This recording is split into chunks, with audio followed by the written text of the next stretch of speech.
Mesdames et messieurs, bonjour et bienvenue dans ce plateau spécial sur Zoom Info TV, votre chaîne de prédilection. Aujourd'hui, cette émission sera consacrée essentiellement à la recherche scientifique et innovation technologique. Et pour en parler, nous allons recevoir un ingénieur informaticien. Il est scientifique, disons aussi écrivain, parce qu'il a déjà plusieurs articles et un livre à son actif. Nous allons parler plus particulièrement de son récent ouvrage. Il s'agit bien sûr d'un article scientifique intitulé Codage assisté par l'intelligence artificielle, évolution ou érosion des savoir-faire en développement logiciel. L'auteur, c'est un ingénieur de la place. Vous allez bien sûr le découvrir tout au cours de cette émission. Cet article qui est publié dans la revue IGMCR qui explore, n'est-ce pas, l'impact des outils de l'intelligence artificielle. Notamment, vous avez les chats GPT sur les compétences des développeurs.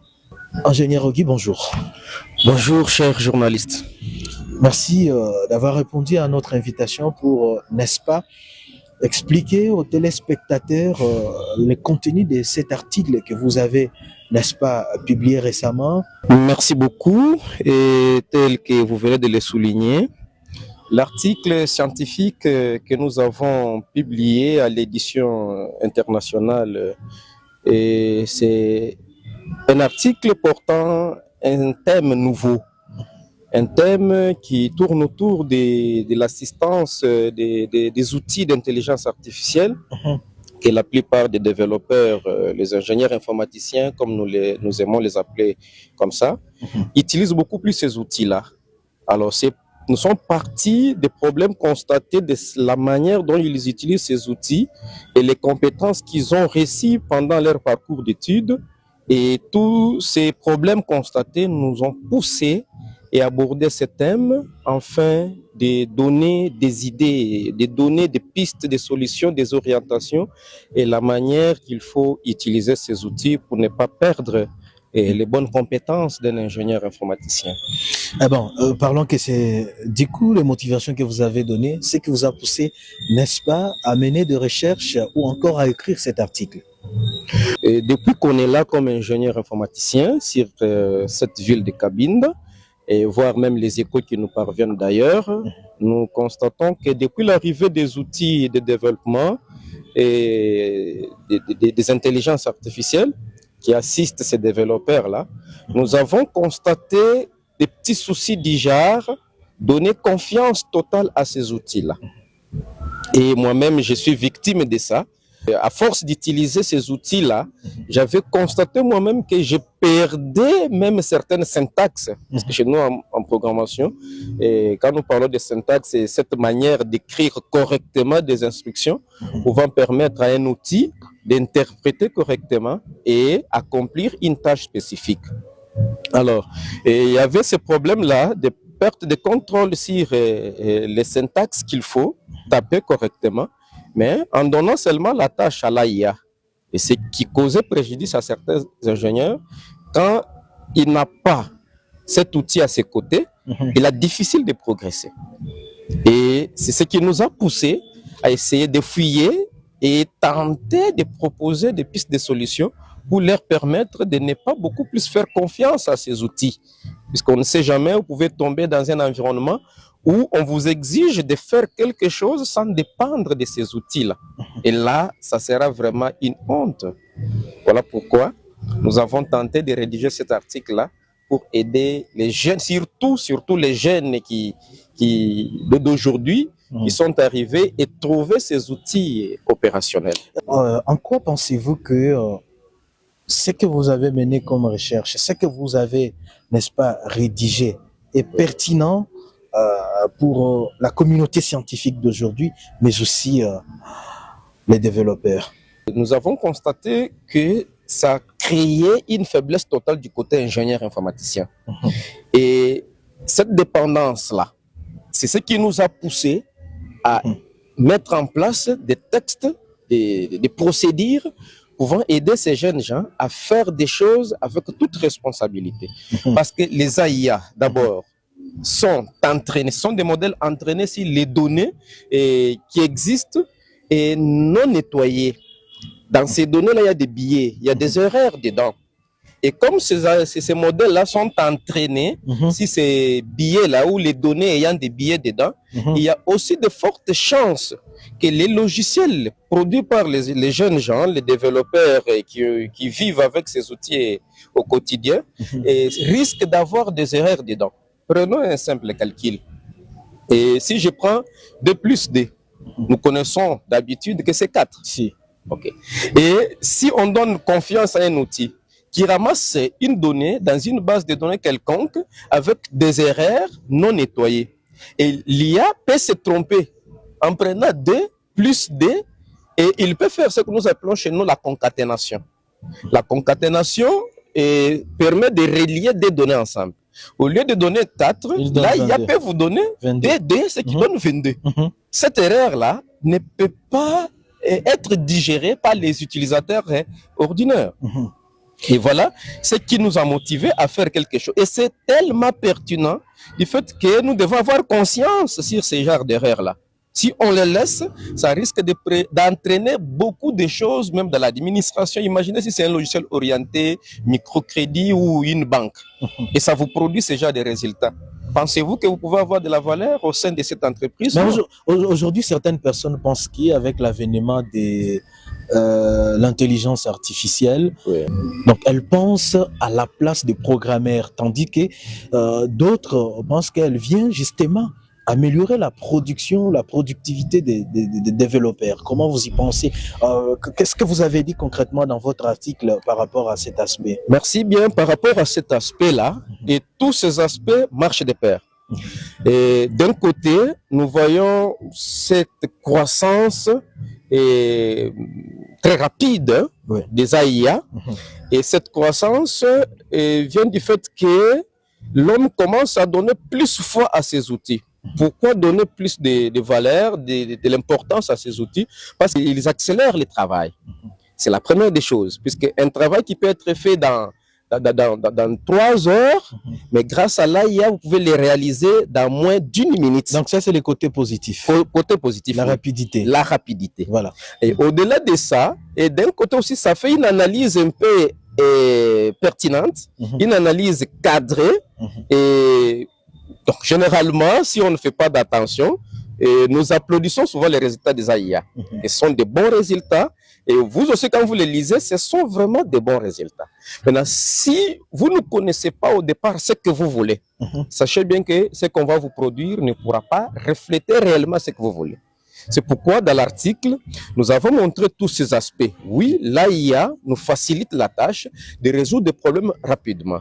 Et aussi du fait que ces AIA contiennent et disposent une large base de données, et ils ont la possibilité d'exploiter les données dont moi, je n'ai pas accès. Ces outils ont accès à toutes ces données-là. Maintenant, grâce à cet accès, il y a possibilité d'obtenir de bonnes données. Mais le problème, c'est que si ces données-là ne sont pas cadrées, ou les résultats renvoyés par l'AIA n'est pas ajustés, ça risque de ne pas refléter à 100% à vos besoins. Alors, c'est pourquoi, dans l'article, nous avons aussi demandé à ces développeurs-là d'essayer de connaître mieux ce qu'ils veulent réellement. Et si vous ne connaissez pas ce que vous voulez réellement, les résultats ne pourront pas être cadrés, ne pourront pas répondre à 100% à ce que vous vous attendez. Alors, voilà l'essentiel autour de ça. Est-ce que vous pensez qu'avec, donc, à l'ère de l'intelligence artificielle, aujourd'hui, disons, y a-t-il des compétences humaines qui sont indispensables? Oui, les compétences sont là. Et il y a des gens qui vous codent, qui vous programment, sans faire appel à l'intelligence artificielle. Moi-même, je suis un exemple. Même quand je donne mes cours ailleurs, dans des établissements d'enseignement supérieur et universitaire, je n'ai jamais fait recours à l'AIA. Et je prépare les jeunes gens à une base très solide pour pouvoir coder sans faire appel à une connaissance externe. Faire confiance à la tête. Comme je l'ai toujours dit, tout se passe dans la tête. Si la tête est disposée de faire quelque chose correctement, ça va se faire. Mais si la tête n'est pas disposée à faire correctement des choses, on a envie de dépendre d'une source externe, là, vous biaisez tout. Vous risquez de ne pas produire un bon résultat. Alors, moi personnellement, je peux coder sans passer par l'intelligence artificielle. Il y a même un logiciel qu'on appelle unique.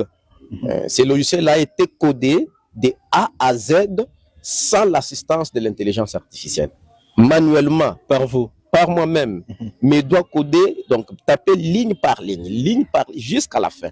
Et si nous ouvrons le code source de ces logiciels, il y a des milliards et des milliards de lignes de code. Donc je ne sais même pas les compter moi-même, vous dire que le nombre total de lignes de code qui se trouvent dedans, c'est autant. Est-ce qu'en rédigeant cet article, dans votre tête, il n'y a-t-il pas une idée qui vous est venue selon laquelle, avec l'intelligence artificielle, les développeurs sont en train d'être envoyés au chômage? Pas forcément, et c'est pourquoi cet article est là. Et c'est un domaine qui ne pourra pas mettre un développeur en quarantaine. C'est vraiment difficile. Bien sûr, il y a des géants qui en parlent, qui soulignent déjà cet aspect des choses qu'un développeur sera mis en quarantaine dans un bref délai. Car l'intelligence artificielle, il faut un développeur. Pour que l'intelligence artificielle fasse de grandes choses, il faut un développeur. C'est le développeur qui définit tous les algorithmes possibles d'analyse des données, des traitements, des requêtes renvoyées par l'humain. Et la constitution des données, c'est les algorithmes de l'ingénieur, du développeur, de l'informaticien. Et voilà pourquoi ça sera très difficile d'oublier d'un coup un développeur. Mais c'est là où nous attirons l'attention du développeur. Si le développeur n'arrive pas vraiment à garder les bases du développement, il risque de tout donner à l'intelligence artificielle et perdre complètement le contrôle. Là, il y a, d'ailleurs, selon les géants, ils disent que les AI que nous utilisons, des générations de textes, des générations des audios, des générations des vidéos, ce sont des modèles de bas niveau, l'intelligence faible. Et on n'a pas encore utilisé l'intelligence moyenne. Les jours qu'on utilisera l'intelligence moyenne, vous allez remarquer, même ces micros peut-être n'existera plus. Même moi-même, je risque peut-être de m'effacer. Il suffit seulement de prendre un son, mon son là, je donne à l'AIA et je donne un texte. L'AIA prend le texte et adapte tout avec mon ton. Et puis je prends ma photo et je donne encore à l'AIA. L'AIA va former un personnage identique à moi et qui va tout dire. Vous comprenez que les jours qu'on va atteindre ces niveaux, et les choses vont changer. Voilà pourquoi dans cet article, on interpelle la conscience des ingénieurs de ne pas perdre contrôle, de ne pas donner aussi foi à l'intelligence artificielle, d'essayer de garder les bases, d'essayer de garder les instructions là, vraiment des bases. Ce sont ces instructions-là qui peuvent aider un développeur de corriger même l'algorithme de l'intelligence artificielle. Puisque dedans là, il n'y a que les codes. Ouais. Quand vous dites, est-ce que vous pouvez me donner la superficie de la RDC? Ce sont des questions qu'on pose aux êtres humains. Mais aujourd'hui, on n'a plus besoin d'aller poser ça à l'enseignant. Il suffit seulement d'avoir un téléphone. Vous posez seulement cette question. L'AIA consulte toutes les bases de données du monde et trie la meilleure information qui correspond bien à la question posée. C'est qu'un humain ne peut pas faire dans moins d'une seconde. Mais l'AIA est à mesure de le faire. Alors, peut-on envisager que ces outils qu'on utilise actuellement deviennent véritablement des lieux d'apprentissage que plutôt d'être aujourd'hui comme de menaces des compétences? Oui, oui. Et d'un côté, une menace, mais le premier point qui est positif là, moi je salue ça. Nous devons nous préparer nous-mêmes en conséquence. Préparer les jeunes gens d'avoir la conscience sur ça et de manipuler ces outils avec toute responsabilité. De ne pas aller, d'ailleurs, s'il y a les ingénieurs qui vont me suivre, ils vont essayer de taper, de faire des recherches sur des sujets, des hacking, les sujets des violations des droits informatiques, des droits de propriété, pour créer un logiciel d'attaque, des logiciels malveillants, s'il faut bien le dire. Et vous verrez que l'AIA va s'échapper à ce genre de choses. Puisque même les développeurs eux-mêmes ont compris que nous devons utiliser les outils d'AIA, pas pour nuire, mais pour aider l'humain à accélérer ses activités et les améliorer à un niveau plus efficace. Mais, quel que soit tout ça, il y a les jeunes, il y a les gens qui n'ont pas cette envie de garder toujours des choses positives. Ils veulent toujours créer des choses qui touchent à des mauvaises choses et qui réduisent même la qualité de certaines choses. Imaginez aujourd'hui là, le président peut faire donc même pas même le président, moi-même je peux faire une sortie médiatique. Mais si quelqu'un veut saboter cette sortie médiatique, il prend seulement une séquence de cette sortie médiatique, il traite et il met certaines séquences qui ne sont pas appropriées. Et quand vous regardez la vidéo, c'est presque moi qui est en train de vous parler. Et ça, c'est pas bon. C'est ce que nous condamnons, c'est ce que nous ne voulons pas. Nous voulons que ces outils soient utilisés pour résoudre des problèmes complexes. Imaginez aujourd'hui, comme chez nous ici, nous avons un problème d'étude des ravins ici. Il nous faut peut-être passer par des calculatrices, utiliser des outils de mesure archaïques. Mais pourquoi, avec l'arrivée de l'intelligence artificielle, il suffit d'avoir un bon outil, des drones, accompagnés de drones et d'autres matériels périphériques à côté. Et vous assis, vous commandez seulement, on vous donne tous les détails de l'environnement et vous pouvez prendre de bonnes décisions éclairées. Que d'aller avec des outils déjà dépassés, mettre calculatrice, vous mesurez la hauteur, vous mesurez l'impact. Non, nous ne sommes plus à cette ère-là. Alors, nous pensons très bien qu'avec l'avènement de l'intelligence artificielle, ça ne concerne pas seulement les développeurs, parce que vous êtes scientifique. Est-ce qu'aujourd'hui, nos écoles ou nos universités peuvent aussi adapter leurs programmes face à cette réalité technologique que nous sommes en train de vivre? C'est vraiment une bonne chose si toutes ces institutions-là trouvaient cette option meilleure. Et personnellement, je les recommande même. Et les universités, les écoles et autres établissements de formation professionnelle doivent cadrer les matières en fonction de la nouvelle technologie que nous avons. Et même certains cours, même les enseignants, doivent déjà, en faisant leurs recherches, tenter de s'orienter dans cette optique-là. Vous ne pouvez pas interdire aujourd'hui l'enfant de ne pas aborder l'intelligence artificielle. Si vous l'interdisez, c'est une grosse erreur. L'enfant doit déjà s'habituer à ça, puisqu'on ne sait pas ce que ça sera demain. Et si l'enfant est en retard, et le jour que l'intelligence va prendre un niveau plus élevé, maintenant l'enfant veut s'adapter. Et vous verrez que cet enfant aura des difficultés d'atteindre les niveaux des enfants qui utilisaient déjà. Je connais des entreprises qui ont déclaré une faiblesse du fait qu'ils ont eu du mal à améliorer leur puce électronique pour s'adapter à la puissance de traitement plus élevée des données. Et aujourd'hui, ils ont connu un retard. Et les entreprises comme les entreprises d'Elon Musk, SpaceX, où on fabrique des outils pour aller dans l'espace, et ces entreprises-là fabriquent des puces électroniques et il y a une puissance plus élevée. Et aucune entreprise aujourd'hui ne peut plus faire face à ce genre de fabrication-là. Imaginez Intel qui vous propose une puce, il y a une puissance plus élevée fois 5 ordinateurs que nous avons aujourd'hui. Et vous continuez à produire une puce, c'est un processeur qui a la puissance seulement d'un seul ordinateur, devant le public qui nous regarde. Et le public qui aime des choses qui épatent. Est-ce que une personne peut envisager d'aller payer un ordinateur qui ne peut résoudre que des problèmes à la capacité d'un ordinateur? Il va envier d'aller payer un ordinateur qui a une puissance fois 5 ordinateurs. Alors c'est ça. Il ne faut pas garder les pas. Essayez toujours de faire un pas. Les gens avancent, vous aussi vous avancez. Les écoles, les universités, les institutions de formation professionnelle doivent vraiment adapter leurs programmes d'études à cette nouvelle technologie pour ne pas connaître les retards. Voilà, nous sommes en train de chuter avec notre entretien. Codage assisté par l'intelligence artificielle, évolution ou érosion du savoir-faire en développement logiciel. C'est l'intitulé de cet article. Comment les lire aussi?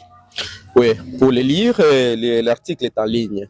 Vous pouvez passer par Google, le moteur de recherche connu par tout le monde. Tout de même, vous pouvez passer par Google Scholar. qui est réservé aux scientifiques. Et tout de même, vous pouvez passer par l'intelligence artificielle, comme tel que nous sommes là.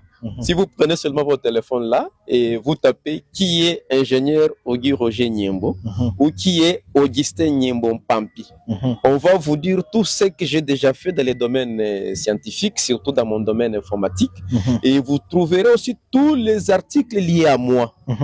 Et là-dedans, vous ne manquerez pas à ramasser mon article. Et vous pouvez aussi le trouver sur le site du Journal international des mathématiques où ça a été publié. Il n'est pas payant? Il n'est pas payant, c'est gratuit et c'est téléchargeable. Si vous voulez, je peux vous partager les liens. Tout de même, vous pouvez trouver ça dans les commentaires si la vidéo est diffusée. Merci beaucoup, ingénieur Guy Roger Niembo, pour cette temps d'entretien que vous nous avez accordé.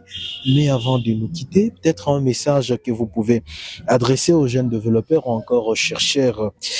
Merci bien. Je sais bien que la discussion devrait être adaptée à une communauté tantôt technicien en informatique, technicienne en informatique, une communauté non technicienne en informatique.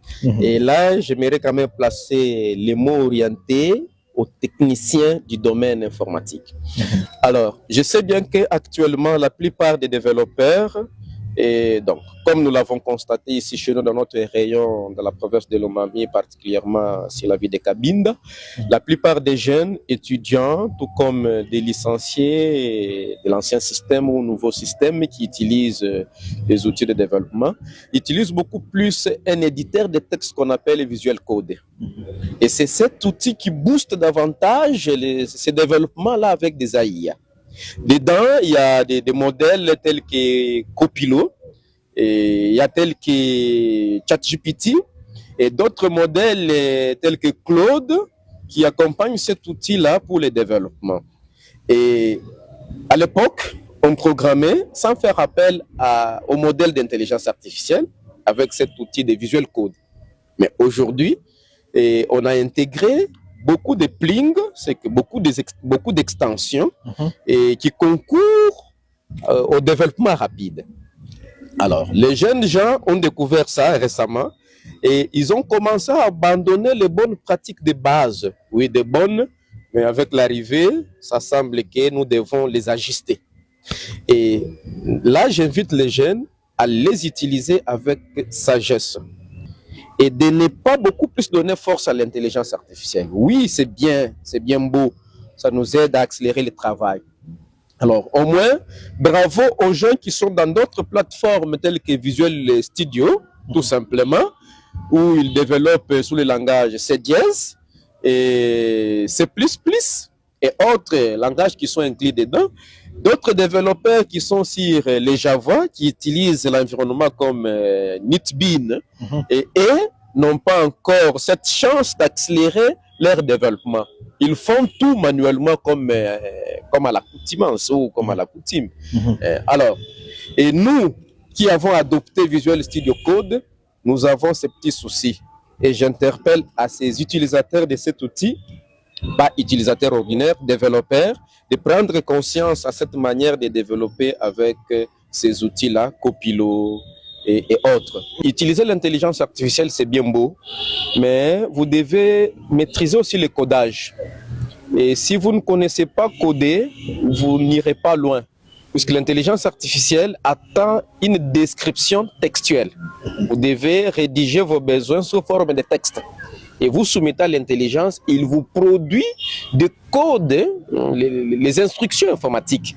Et ce sont ces codes-là qui font mal si vous ne les maîtrisez pas. Puisque un code généré par l'intelligence artificielle peut être très complexe si au départ vous ne connaissez pas ce que c'est un code, comment ce code-là est constitué.